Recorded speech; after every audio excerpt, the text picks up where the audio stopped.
മിശിഹായ സ്നേഹം നിറഞ്ഞവരെ, എന്നെ കേൾക്കുന്ന നിങ്ങളെ എല്ലാവരെയും പിതാവും പുത്രനും പരിശുദ്ധാത്മാവുമായ പരിശുദ്ധ ത്രിയേക ദൈവം സമൃദ്ധമായി അനുഗ്രഹിക്കട്ടെ എന്ന് പ്രാർത്ഥിക്കുന്നു. സ്നേഹം നിറഞ്ഞവരെ, ആദ്യമായി ഈ ചാനലിനെ കുറിച്ച് 2 വാക്ക് പറയട്ടെ.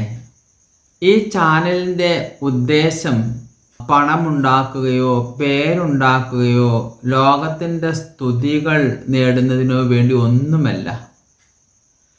ഈ ചാനലിൻ്റെ ഉദ്ദേശം പരിശുദ്ധ ത്രിയേക ദൈവത്തിൻ്റെ അത്യുന്നതമായ മഹത്വത്തിനും ആത്മാക്കളുടെ രക്ഷയ്ക്ക് വേണ്ടിയും എന്നെ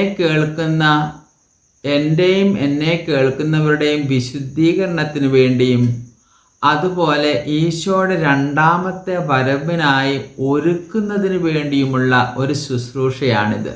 ഇത് തുടങ്ങിയത് തിരുക്കുടുംബമാണ്. ഞാൻ തിരുക്കുടുംബത്തിൻ്റെ കയ്യിൽ ഒരു മൈക്ക് അത് മാത്രമേ ഉള്ളൂ എൻ്റെ റോൾ. അപ്പോൾ ഇവിടെ പറയുന്ന കാര്യങ്ങൾ പ്രിയപ്പെട്ടവരെ, അത് ചാനൽ ചർച്ച പോലെ ഒരു ചർച്ചയ്ക്ക് കാരണമാകരുത്. മറ്റുള്ളവരുടെ വിശ്വാസത്തെയോ മറ്റുള്ളവർക്കൊരു സംശയമെങ്കിലും ഉളവാകുന്ന തരത്തിൽ ഇത് ഒരു ചർച്ചയ്ക്ക് കാരണമാകരുത്. ഇത് പറയാനുള്ള ഒരു കാരണം ഇതായിരുന്നു.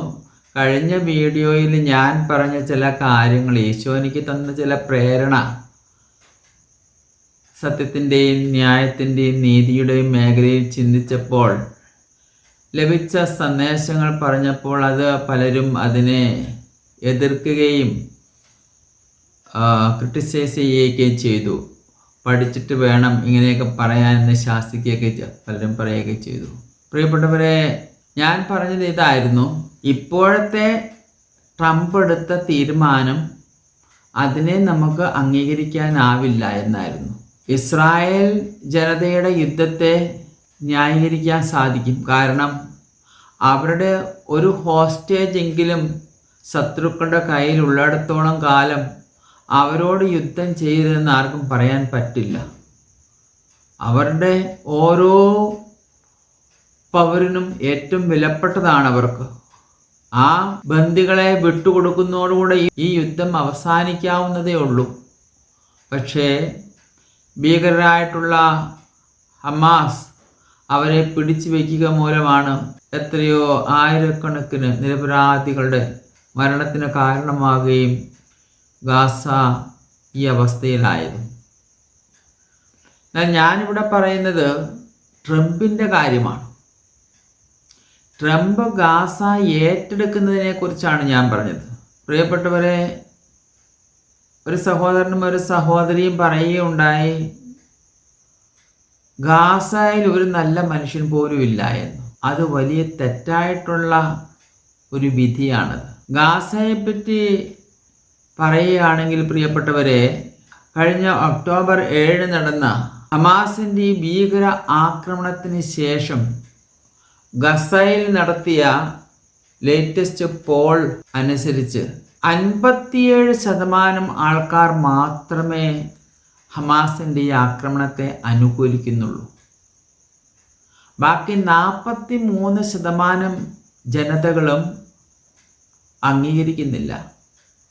മൊത്തം 21 ലക്ഷം ജനങ്ങൾ അവിടെ ഉണ്ടെന്ന് ഓർക്കണം.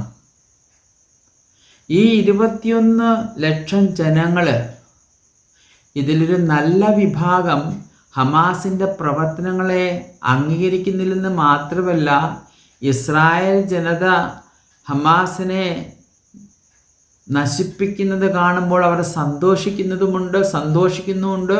പലരും രഹസ്യമായിട്ടെങ്കിലും ഇസ്രായേലിനെ സപ്പോർട്ട് ചെയ്യുന്നുമുണ്ട്. കാരണം യാസർ അറാഫത്തിനെ അനുകൂലിക്കുന്ന ഒരു നല്ല വിഭാഗം ഇപ്പോഴും അവിടെയുണ്ട്, ഈ 43%. അതിൽ മിതവാദികളും ധാരാളമുണ്ട്.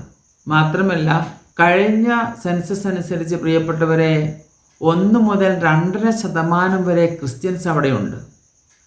ക്രിസ്തീയ ദേവാലയങ്ങൾ അവിടെയുണ്ട്.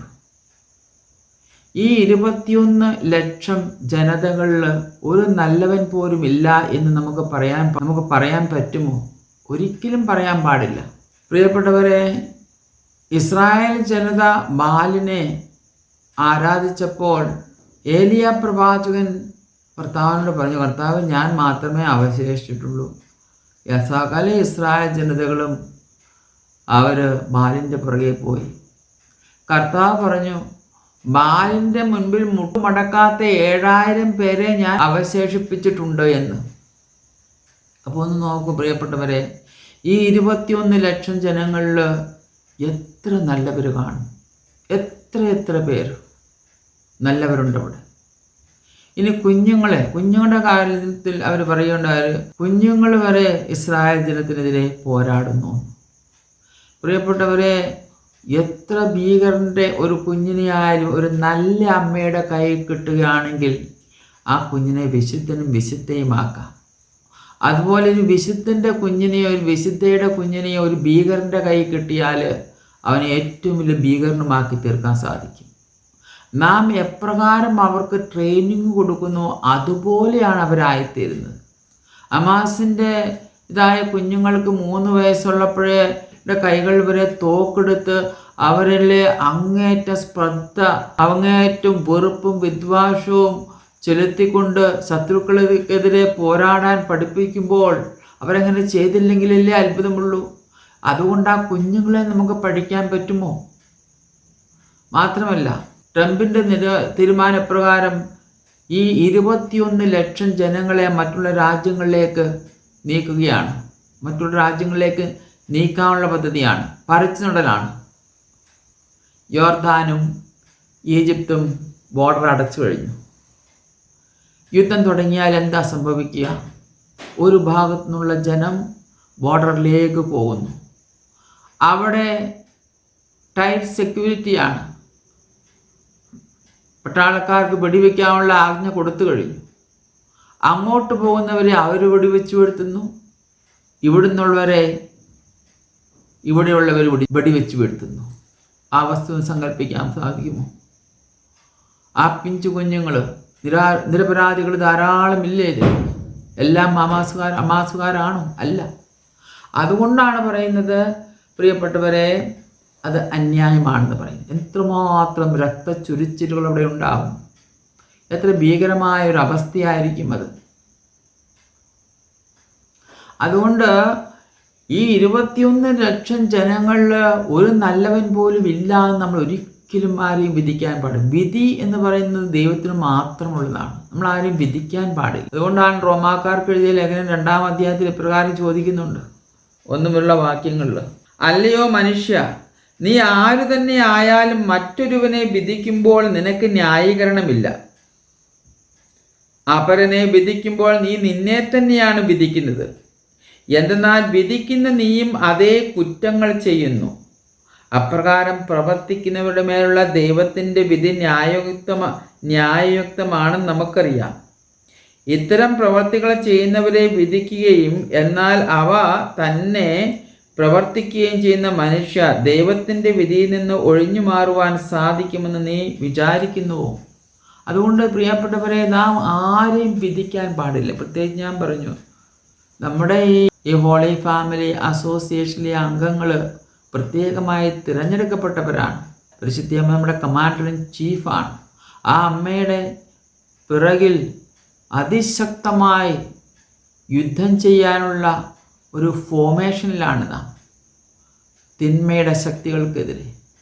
അപ്പോൾ ഈ പറയുന്ന കാര്യങ്ങൾ ശ്രദ്ധാപൂർവം സ്വീകരിക്കുന്നില്ലെങ്കിൽ, വിനയപൂർവ്വം സ്വീകരിക്കുന്നില്ല എങ്കിൽ അതിനുകൊണ്ടുള്ള അനുഗ്രഹം ലഭിക്കാതെ പോകും. ഇനി ഇസ്രായേൽ ജനതയുടെ ജീവിതത്തിലേക്ക് നോക്കിയാൽ നമുക്ക് കാണാൻ സാധിക്കും, ഇസ്രായേൽ ജനത പാപം ചെയ്തപ്പോഴൊക്കെ അവരെ ശിക്ഷിക്കുന്നതിന് വേണ്ടി ചില ജനതകളെ അവിടുന്ന് അനുവദിക്കുകയുണ്ടായിട്ടുണ്ട്. എന്നാൽ അതിനുശേഷം ഇസ്രായേൽ ജനതയെ ആക്രമിച്ചതിൻ്റെ പേരിൽ ഇവർക്കും ഈ ആക്രമിച്ചവർക്കും അവരുടെ ജീവിതത്തിൽ വലിയ നാശങ്ങൾ സംഭവിച്ചിട്ടുണ്ട്. ഇപ്പോൾ നാം കാണുന്നു, ലോകമെല്ലാം സന്തോഷത്തിലാണ്. എന്നാൽ ലോകത്തിലെ നല്ലൊരു വിഭാഗം മുസ്ലിം ജനങ്ങൾ, നല്ലൊരു വിഭാഗം ക്രിസ്ത്യൻസിന് എതിരായി മാറിയിരിക്കുന്നു.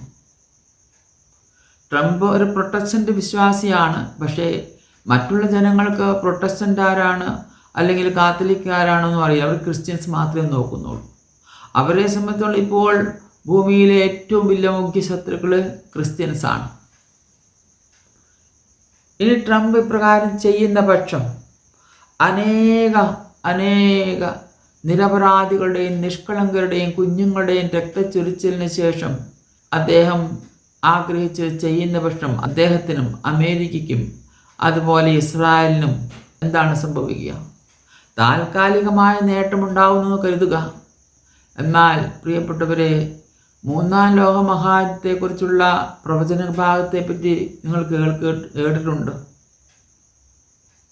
അമേരിക്ക ഛിന്ന ഭിന്നമാകുമെന്നും അതേ തുടർന്ന് പ്രിയപ്പെട്ടവരെ സകല ജനതകളും ഇസ്രായേലിന് എതിരാകുമെന്നും ഇസ്രായേലിൽ വലിയൊരു കൂട്ടക്കുരുതി ഉണ്ടാകുമെന്നും ഒരു പ്രവചനമുണ്ട്. അപ്പോൾ നാം പ്രാർത്ഥിക്കുകയാണ് വേണ്ടത്, ഇവയെല്ലാം ഒഴിവായി പോകുന്നതിന്, അല്ലെങ്കിൽ ഇവയെല്ലാം ലഘൂകരിക്കുന്നതിന് വേണ്ടിയിട്ട്. എന്തുമാത്രം പ്രാർത്ഥന നമ്മളെ ശക്തിപ്പെടുത്തുന്നുവോ അതിനനുസരിച്ച് പ്രിയപ്പെട്ടവരെ, അതിനനുസരിച്ച് ഫലമുണ്ടാവുന്നുള്ള കാര്യത്തിൽ യാതൊരു സംശയവും വേണ്ട. പ്രിയപ്പെട്ടവരെ, കഴിഞ്ഞ സന്ദേശത്തിൽ നാം കേൾക്കുകയുണ്ടായി അന്തിക്രിസ്തുവിൻ്റെ മുദ്രയെക്കുറിച്ച്. അപ്പോൾ ആദ്യം അവൻ ഈ മുദ്ര സ്വീകരിക്കുന്നവരെ എല്ലാ തരത്തിലും അംഗീകരിക്കുകയും അവർക്ക് വേണ്ടുന്നതെല്ലാം നൽകി ആദരിക്കുകയും അവരെ സന്തോഷിപ്പിക്കുകയും ചെയ്യും. അവർക്ക് വേണ്ടതെല്ലാം കൊടുക്കും. അടുത്തതായ നിയമം വളരെ ശക്തമാക്കും. ഈ മുദ്ര പതിപ്പിക്കാത്തവർക്ക് കൊടുക്കൽ വാങ്ങൽ അസാധ്യമാക്കും. എന്ത് ചെയ്യുന്ന പ്രിയപ്പെട്ടവരെ, പട്ടിണി കിടന്ന് മരിച്ചാലും ഒരു കാരണവശാലും, എത്രമാത്രം പീഡനങ്ങൾ അനുഭവിക്കേണ്ടി വന്നാലും ഒരു കാരണവശാലും ഈ മുദ്ര സ്വീകരിക്കാൻ പാടില്ല. ഈ മുദ്ര നിർബന്ധപൂർവം സ്വീകരിപ്പിക്കുവാൻ അവൻ എല്ലാ വഴികളും തേടും. ഇവിടെയാണ് പ്രിയപ്പെട്ടവരെ വിശുദ്ധരുടെ സഹനശക്തി വെളിവാക്കേണ്ടത്. അതുകൊണ്ട് തന്നെയാണ് പരിശുദ്ധ അമ്മ ഇപ്രകാരം പറഞ്ഞിരിക്കുന്നത്. ഈ കാലയളവിൽ വിഗ്രഹത്തെ പിന്തുടരുന്ന എല്ലാവരുടെയും നെറ്റിത്തടങ്ങളിലും കരങ്ങളിലും അതിൻ്റെ മുദ്ര അടയാളപ്പെടുത്തിയിരിക്കും. ഈ നാളുകളിൽ കുഞ്ഞാടിനെ വിശ്വസ്തയോടെ പിന്തുടരുന്നവർ ഒറ്റപ്പെടുകയും മർദ്ദിക്കപ്പെടുകയും കാരാഗൃഹത്തിൽ അടയ്ക്കപ്പെടുകയും വധിക്കപ്പെടുകയും ചെയ്യും. അവൻ ഏറ്റവും വലിയ ശിക്ഷ ഈ മുദ്ര സ്വീകരിക്കാത്തവരുടെ മേൽ അവൻ നടപ്പാക്കും.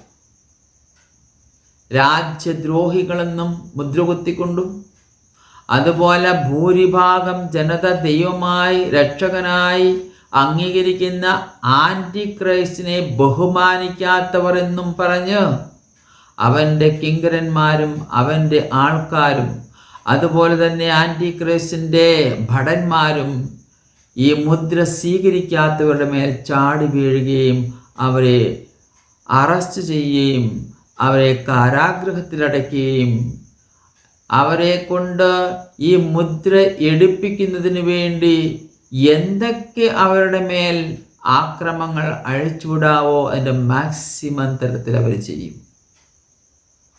പക്ഷേ എത്രമാത്രം പീഡനങ്ങൾ അനുഭവിക്കേണ്ടി വന്നാലും ഒരു കാരണവശാലും പ്രിയപ്പെട്ടവരെ ഈ മുദ്ര സ്വീകരിക്കുവാൻ പാടില്ല. പരിശുദ്ധമ്മ പറയുന്നു, വിശുദ്ധരുടെ സ്ഥിരത ഇത്തരണത്തിൽ പ്രകടമാകേണ്ടതാണ്. ദൈവകൽപ്പനകൾ അനുസരിക്കുന്നവരും യേശുവിനോട് വിശ്വസ്തത പുലർത്തുന്നവരും കർത്താവിനെ സ്വന്തമാക്കിയിട്ടുള്ളവരുമായ എല്ലാവരുടെയും സ്ഥിരത ഇവിടെ പ്രകടമാക്കേണ്ടതാണ്. മർദ്ദിതരുടെയും രക്തസാക്ഷിത്വത്തിന് നയിക്കപ്പെടുന്നവരുടെയും സ്ഥിരത ഈ സന്ദർഭത്തിൽ പ്രകടമാകേണ്ടിയിരിക്കുന്നു. എന്തുകൊണ്ടെന്നാൽ കർത്താവിൽ മരണമടയുന്നവരും തങ്ങളുടെ അധ്വാനങ്ങളിൽ നിന്നും വിശ്രമം കണ്ടെത്തിയവരും തങ്ങളുടെ സൽപ്രവൃത്തികളാൽ അലങ്കൃതരുമായി ആനീതരാകുന്നവരുമായ എല്ലാവരും അനുഗ്രഹീതരാകുന്നു. പ്രിയപ്പെട്ടവരെ, ഇതെന്നോർത്ത് നമ്മൾ ഭയപ്പെടേണ്ട ആവശ്യമില്ല. ആ സമയം വരുമ്പോൾ പരിശുദ്ധാത്മാവ് നമുക്ക് ശക്തി നൽകും. തിരുസഭയിൽ എത്രയോ ഇതുപോലെ പീഡനങ്ങൾ സഹിച്ച് ദൈവത്തെ മഹത്വപ്പെടുത്തിയ രക്തസാക്ഷികളുണ്ട്. അവരെല്ലാം നമുക്ക് വേണ്ടി പ്രാർത്ഥിക്കുന്നുണ്ട്. അവരെല്ലാം നമുക്കൊരു നല്ല ഉദാഹരണമായിരിക്കും, നമുക്ക് സപ്പോർട്ടായിരിക്കും. മൃഗത്തെ പിന്തുടരാത്തവരും അതിൻ്റെ പൈശാചികമായ മുദ്രയാൽ അടയാളപ്പെടുത്താൻ അനുവദിക്കാത്തവരുമായവരുടെ സ്ഥിരത അപ്പോൾ വെളിപ്പെടുന്നതായിരിക്കും. പ്രത്യുത മൃഗത്തെയും അതിൻ്റെ വിഗ്രഹത്തെയും ആരാധിക്കുന്നവരും തങ്ങളുടെ നെറ്റിയിലും കരങ്ങളിലും അതിൻ്റെ അടയാളം സ്വീകരിച്ചവരും ഭയാനകമായ ശിക്ഷകളുടെ ചഷകത്തിൽ നിന്ന് ചിന്തപ്പെടുന്ന ദൈവകോപത്തിൻ്റെ വീഞ്ഞു കുടിക്കേണ്ടി വരും. തീയും ഗന്ധകവും കൊണ്ട് കുഞ്ഞാടിൻ്റെയും അവിടുത്തെ മാലാഖമാരുടെ സന്നിധിയിൽ അവർ ഭയങ്കരമായി പീഡിക്കപ്പെടുകയും ചെയ്യും. പ്രിയപ്പെട്ടവരെ, ഇതിനെ സ്ഥിരീകരിക്കുന്നതാണ് വെളിപാടിൻ്റെ പുസ്തകം 14-ാം അധ്യായം 9 മുതലുള്ള വാക്യങ്ങൾ നമുക്ക് കേൾക്കാം. മൂന്നാമതൊരു ദൂതൻ വന്ന് ഉച്ചസ്വരത്തിൽ വിളിച്ചു പറഞ്ഞു, ആരെങ്കിലും മൃഗത്തെയോ അതിൻ്റെ പ്രതിമയെയോ ആരാധിക്കുകയോ നെറ്റിയിലോ കയ്യിലോ മുദ്ര സ്വീകരിക്കുകയോ ചെയ്താൽ അവൻ ദൈവകോപത്തിൻ്റെ പാത്രത്തിൽ അവിടുത്തെ ക്രോധത്തിൻ്റെ വീഞ്ഞ് കലർപ്പില്ലാതെ പകർന്നു കുടിക്കും. വിശുദ്ധ ദൂതന്മാരുടെയും കുഞ്ഞാടിൻ്റെയും മുമ്പാകെ അഗ്നിയാലും ഗന്ധകത്താലും അവർ പീഡിപ്പിക്കപ്പെടുകയും ചെയ്യും. അവരുടെ പീഡനത്തിൻ്റെ പുക എന്നെന്നും ഉയർന്നുകൊണ്ടിരിക്കും. മൃഗത്തെയും അതിൻ്റെ പ്രതിമയെയും ആരാധിക്കുന്നവർക്കും അതിൻ്റെ നാമമുദ്ര സ്വീകരിക്കുന്നവർക്കും രാപകൽ ഒരാശ്വാസവും ഉണ്ടായിരിക്കുകയില്ല. ഇവിടെയാണ് ദൈവത്തിൻ്റെ കൽപ്പനകൾ പാലിക്കുന്ന വിശുദ്ധരുടെ സഹനശക്തിയും യേശുവിനുള്ള വിശ്വാസവും വേണ്ടത്. പ്രിയപ്പെട്ടവരെ, അന്ത്യക്രിസ്തുവിൻ്റെ പീഡനങ്ങൾ വലുതായിരിക്കാം. പക്ഷേ ഈശോയുടെ പീഡാനുഭവങ്ങളെക്കുറിച്ച് ധ്യാനിച്ചുകൊണ്ട് ആ പീഡനങ്ങളെയൊക്കെ അതിജീവിക്കുവാനുള്ള ശക്തി പരിശുദ്ധാത്മാവ് നൽകും. അതോടൊപ്പം നാം എപ്പോഴും ഓർക്കണം, ഈ മൃഗത്തിൻ്റെ മുദ്ര സ്വീകരിക്കുന്ന പക്ഷം നാം കേട്ടതുപോലെ എത്ര ഭയാനകമായിരിക്കും ആ ശിക്ഷ. നിത്യമായ നിത്യനരകത്തിൽ അഗ്നിയിൽ പിളയുന്ന അവസ്ഥ ഒന്ന് ഓർത്ത് നോക്കിക്കും. ഈ ഭൂമിയിലെ പീഡനങ്ങൾ അത് വെച്ച് നോക്കുമ്പോൾ ഒന്നുമല്ല. ഇവയെ അതിജീവിക്കുവാനുള്ള പ്രത്യേക ആത്മീയ ശക്തി കർത്താവ് നമുക്ക് നൽകും. അപ്പോൾ ആ സമയമാകുന്നതിന് മുമ്പ് കർത്താവിൻ്റെ ഭക്തരായ മക്കളെ സഹായിക്കാൻ അവിടുന്ന് 2 മാർഗങ്ങൾ നൽകുന്നുണ്ട്. ഒന്ന് അഭയകേന്ദ്രം, 2 കർത്താവിൻ്റെ മുദ്ര. ഈ 2 കാര്യങ്ങൾ നമ്മെ സഹായിക്കുന്നതിനായി ഇപ്പോൾ മുതലേ കർത്താവ് ഒരുക്കിക്കൊണ്ടിരിക്കുന്നു. അപ്പോൾ പ്രിയപ്പെട്ടവരെ, അന്തിക്രിസ്തുവിൻ്റെ ഇത്തരത്തിലുള്ള എല്ലാ പ്രവർത്തനങ്ങളെയും അതിജീവിക്കുന്നതിന് ഇപ്പോൾ തന്നെ കർത്താവ് നമുക്ക് 2 മാർഗങ്ങൾ കാണിച്ചു തരുന്നുണ്ട്. അതിലൊന്നാണ് അഭയകേന്ദ്രം, രണ്ടാമത്തേത് കർത്താവിൻ്റെ പരിശുദ്ധമായ മുദ്ര. അവയെക്കുറിച്ച് നമുക്ക് അടുത്ത ടോക്കിൽ കേൾക്കാം. പരിശുദ്ധ കന്യകാ മാതാവിൻ്റെയും വിശുദ്ധ യോസേപ്പ് പിതാവിൻ്റെയും സകല വിശുദ്ധയും മാലാഖമാരുടെയും പ്രത്യേക ആദിശക്തിയോടെ പിതാവായ ദൈവത്തിൻ്റെ സ്നേഹവും പുത്രനായ ദൈവത്തിൻ്റെ കൃപയും പരിശുദ്ധാത്മാവിൻ്റെ സഹവാസവും നിങ്ങളെല്ലാവരുടെ കൂടെ ഉണ്ടായിരിക്കട്ടെ, ഇപ്പോഴും എപ്പോഴും എന്നേക്കും. ആമേൻ.